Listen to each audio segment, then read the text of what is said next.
Flashing red and blue lights in the rearview mirror. Your heart starts to pound, your mind races. What did I do? What do I say? Most people panic in this moment, and that's when they make critical mistakes. But what if you had a script, a set of lines that could get you through this interaction safely and without giving up your rights? In this video, I'm going to give you that script. The goal in traffic stops is to be boring. I have handled thousands of cases that started with a simple traffic stop. The biggest mistake people make is talking too much. The police are trained to use your words against you. Your goal is to not talk your way out of a ticket. Your goal is to make the traffic stop as boring and uneventful as possible. This script is designed to do exactly that. We're going to walk through this step by step, from the moment you see the lights to the moment you drive away. Your script starts before the officer even gets to your window. This right here is the pre-stop protocol. It immediately shows the officer you are compliant and not a threat. Number one, use your turn signal and pull over. As soon as you see the lights, signal your intent and pull over to a safe location as quickly as possible.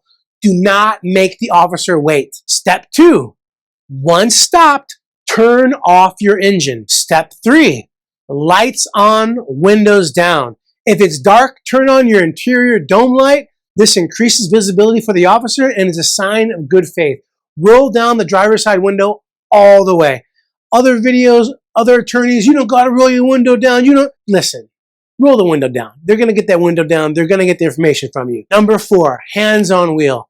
Place both of your hands on the steering wheel and leave them there until the officer instructs otherwise. This is the universal sign for I have nothing to hide and I am not a threat. It also will prevent the officer from saying you are moving around the car suspiciously in an effort to possibly search your vehicle with or without your permission. Phase two, the opening interaction and your first lines. The officer is now at your window. This is act one. They will almost always start with, do you know why I pulled you over? This is a trap. They want you to admit to speeding, rolling a stop sign, swerving, looking at your phone, or anything else that's against the law. And the first line of this script is simple and non-committal. Your line is, no, officer, or I'm not sure, officer. Next, the officer will undoubtedly ask for your documents, license and registration. Before you move to get those documents, you need to narrate your actions. This prevents any furtive movements claim. Your line, yes, officer, my license is in my wallet in my back pocket. I'm going to reach for it now. The registration is in my glove box. I'm going to get that for you next. Hand over these documents, then put your hands right back on the steering wheel. I got lots of comments. Mark, you don't got to give them your documents. There's a right to travel in this country. You don't have to give them. Stop.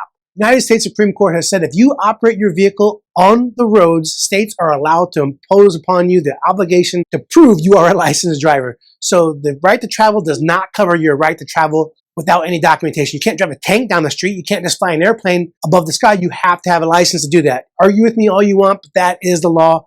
Please don't throw back these cases, Murdoch, or the other cases that have nothing to do with having a driver's license. Now, phase three, the fishing expedition and key questions. After the officer has your documents, they may try to engage you in conversation while they run your information.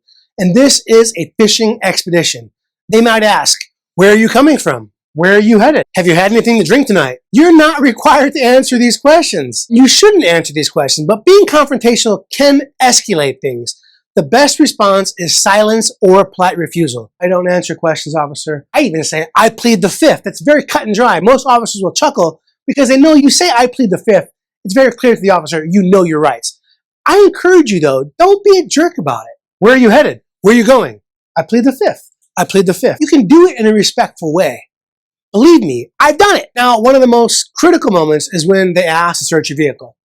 And they do this little mind trick here. Anything illegal in the car? You can say, I plead the fifth, or you can simply say no, but most people say no, and then they're going to say, well then, you wouldn't mind if I took a look, right? At this point, it's very important for you to state, I do not consent to searches, period. Don't answer yes or no, because the way they designed that question, which either one, the officer is going to say, I was confused and I thought he did give me consent.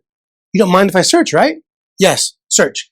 You don't mind if I search then, right? No, consent. It's a mind trick officers play, and they use it all the time. But when you say, I do not consent to a search, their body cam, your recording on your phone, your dash cam, whatever, it's very clear you're not agreeing to a search. There's no ambiguity. Trust me on that. I do not consent to a search. If they continue to press you on that, why not?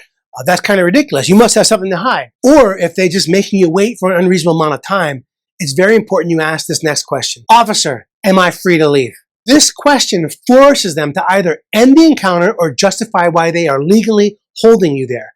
It puts the legal burden back on police. Phase 4, the resolution and closing lines. There are 2 ways this stop ends. Ideally, officer returns with a ticket or a warning, and then your line is, thank you, officer. Take your documents, sign the ticket if necessary. Signing as a ticket is not an admission of guilt. And when they say you can go, drive away safely.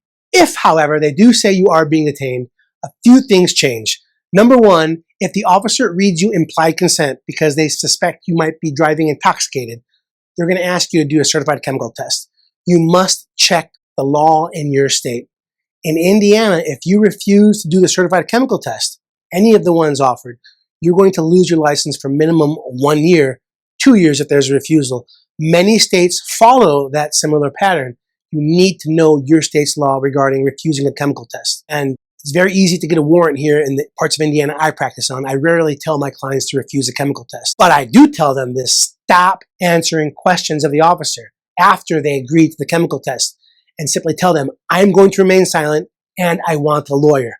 So remember that, it's very important. And if you're being detained, you do not want to be talking. That's only going to hurt you. So let's recap the ultimate traffic stop script.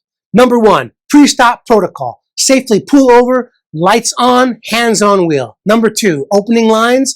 Provide your documents, narrate your movements, and politely decline to answer leading questions. Number 3, the key phrases. Clearly state, I do not consent to searches, and if the stop is prolonged, ask, am I free to leave? Number 4, the final line, only if needed. I am going to remain silent and I want a lawyer. Knowing this script can turn a moment of panic into a situation you control. Now, if you watched this video this long, you must like me. Come on, leave me a comment. Let me know what you like. You can also leave what you don't like, but I like positive comments more than I like negative comments, but whatever. In these comments, people keep commenting that I remind them of Joe Pesci or Turtle from Entourage, so I guess let me know which character I remind you of. If you are charged with a crime here in the great state of Indiana, give me a call, 317-632-3642. I would love to talk about your options, but most importantly, remember to always plead the fifth.